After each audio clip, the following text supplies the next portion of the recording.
परभणी शहर के मौलाना आजाद चौक अपना कॉर्नर पर social democratic party of India SDPI की ओर से वक्फ बिल को लेकर एक आंदोलन आयोजित किया गया।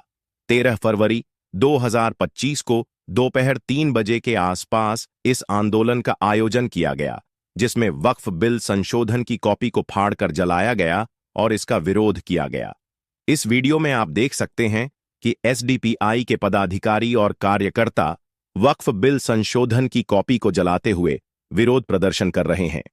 इस आंदोलन में एसडीपीआई के परभणी जिले के कन्वीनर मुफ्ती साजिद नदवी साहब, महाराष्ट्र स्टेट वर्किंग कमेटी के सदस्य हाफिज सैयद मोहसिन फलाही, एजाज अंसारी और अब्दुल जवाद सिद्दीकी भी मौजूद थे।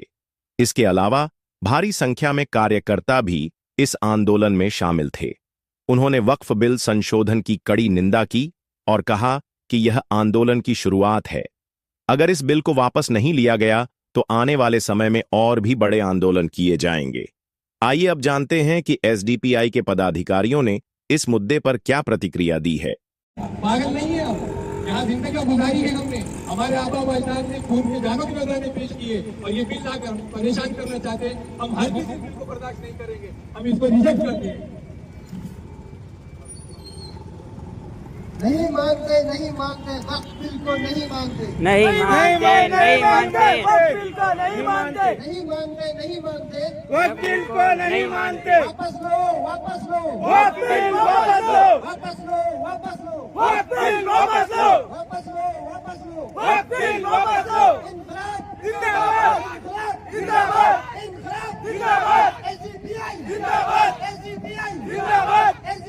जिंदाबाद।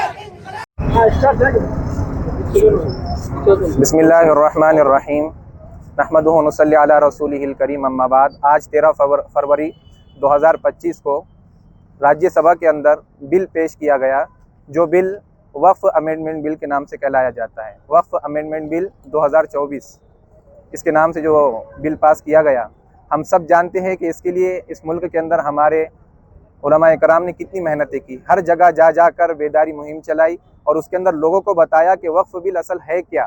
ये हमारे हुकूक छीनने का एक ज़रिया है, ये हथकंडा है।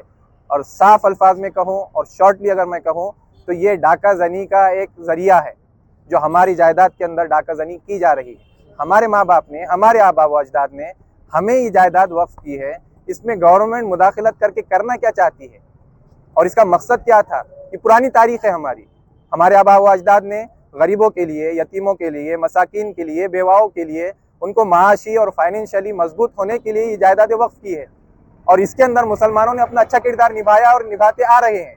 हाँ, 1995 के अंदर जो ये वक्फ बिल के अंदर अमेंडमेंट किया गया था, उसका मकसद ये था कि वक्फ बोर्ड को तक़वियत दी जाए, ना कि इसके अंदर डाकाज़नी की जाए। अब इसके ज़रिए से इसको तक़वियत तो नहीं दी जा रही, बल्कि साफ अल्फाज में कहा जाए तो वक्फ बोर्ड को यतीम खाना बनाने की इनकी साजिशें हैं, कोशिशें चल रही है। और हर वक्त मुसलमान ही क्यों नज़र आते? भाई, आपको बिल पेश करना है तो अपराधियों के लिए करो ना, जानियों के लिए करो ना, रेपिस्ट के लिए करो ना। आप तसव्वुर कीजिए, 4 साल की बच्ची जिसको देखकर एक मोहब्बत दिल के अंदर शफकत उठती है, शफकत की उमंगें उभरती है, उस बच्ची के साथ इस मुल्क में रेप किया जा रहा है। कितनी घिनौनी हरकत है। और रेप करने वाला कोई कम उम्र नहीं है, बूढ़ा नौजवान, बूढ़ा है वो, और वो छोटी सी 4 साल की बच्ची के साथ रेप करता है। उसके लिए क्यों बिल नहीं पेश करते आप? राज्यसभा हो, पार्लियामेंट हो, जहां बिल पेश करना है इन अपराधियों के लिए पेश कीजिए ना। मुल्क की सालिमियत और मुल्क की तामीर और तरक्की के लिए जितने बिल हो सकते हैं आप पेश कीजिए, लेकिन वक्फ बिल के ऊपर ही इनको फिक्र लगी हुई है। ख्वातीन के तलाक के ताल्लुक से इनको फिक्र लगी हुई है। जिन्होंने अपनी बीवी के हक अदा नहीं किए, वो मुसलमान की औरतों के लिए हक अदा करने की कोशिश कर रहे हैं। मैं साफ कहना चाहता हूँ, ये हथकंडे नहीं चलने वाले। और जब तक तुम्हारी कोशिशें जारी रहेंगी, हमारी भी कोशिश जारी रहेंगी। और इस रास्ते में वक्फ बिल के तहफ़्फ़ुज़ के लिए जिस तरह हमारे आबा व अजदाद ने मुल्क के तहफ़्फ़ुज़ के लिए अपनी जानें दी हैं, इस तरह हम भी वक्फ बोर्ड के लिए और इस औकाफ की ज़मीन के लिए हम भी अपनी जानों की नजरानी इंशाअल्लाह पेश करेंगे। हम पीछे हटने वाले नहीं हैं। ये जंग हर उस शख्स की है जो इस मैदान में मजलूम बना हुआ है। ये जंग मुल्क के हर उस बाशिंदे की है जिसके खिलाफ ये मुहिम इस मुल्क के अंदर इस बीजेपी पार्टी के जरिए से चलाई जा रही है। तो मैं तमाम से दरखास्त करता हूँ कि आप भी आगे आए। ये सिर्फ एसडीपीआई की जंग नहीं है, हर मुल्क के हर बाशिंदे की ये जंग है। आप आगे आकर इनका मुकाबला करें अगर आज हम खामोश रहे तो फिर इनकी और ताकत बढ़ेंगी और आगे चलकर ये और हमको दबाने की कोशिश करेंगे, माइनॉरिटी के साथ और जुल्म बढ़ाने की कोशिश करेंगे। बिल पास करना है तो आप कीजिए ना बिल पास, जितने बिल है आप लाइए। क्यों मॉब लिंचिंग का बिल आज तक बात नहीं हुई उस पर? क्यों बिल पेश नहीं किया गया मॉब लिंचिंग का? किसी भी गरीब को और किसी भी चलते हुए रेपिस्ट को उसको फांसी नहीं दी जाती है। गरीब को देखकर गरीब के साथ जुल्म किया जाता है, एक भीड़ आती है और उसको मारती है बिला वजह, कोई गलती नहीं होती, कोई जुर्म नहीं होता, उसके बावजूद भी मॉब लिंचिंग के जरिए उसको हलाक कर दिया जाता है।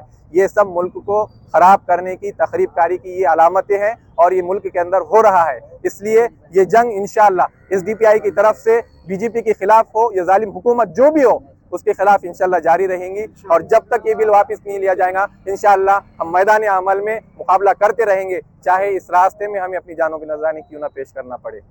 जज़ाकुमुल्लाहु खैरन कसीरा व अहसनल जज़ा। जिंदाबाद जिंदाबाद एसडीपीआई जिंदाबाद जिंदाबाद जिंदाबाद। एकता नगर में घर बनाइए जहां हर कदम पर सुकून होना चाहिए। सुल्तान बिल्डर एंड डेवलपर्स की पेशकश।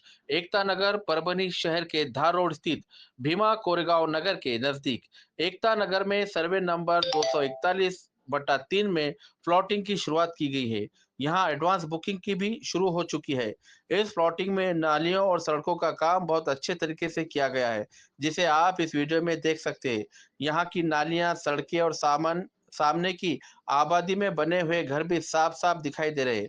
एकता नगर में सबसे कम दामों में प्लॉट्स की कीमत रखी गई है ताकि रोज काम करने वाले, खाने वाले लोग भी इसे खरीद सके। ये प्लॉटिंग विशेष रूप से जरूरतमंद लोगों के लिए निकाली गई है। इस प्रोजेक्ट में कुल 40 प्लॉट है, जिसमें से कुछ पहले ही बुक हो चुके हैं।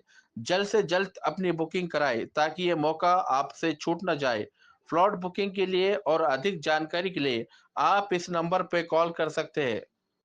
अथर सुल्तान 9860985357, मोहम्मद इलियास 8855888800, वहाद खान 9970443980। इस प्लॉटिंग में खास सुविधाएं। सभी प्लॉट्स को 22 फुट के रोड से जोड़ा गया है। सभी प्लॉट्स में नाली की सुविधा है। प्रत्येक प्लॉट में 2 फीट मुरुम एलईडी स्ट्रीट लाइट्स शहर की आबादी के पास स्थित है।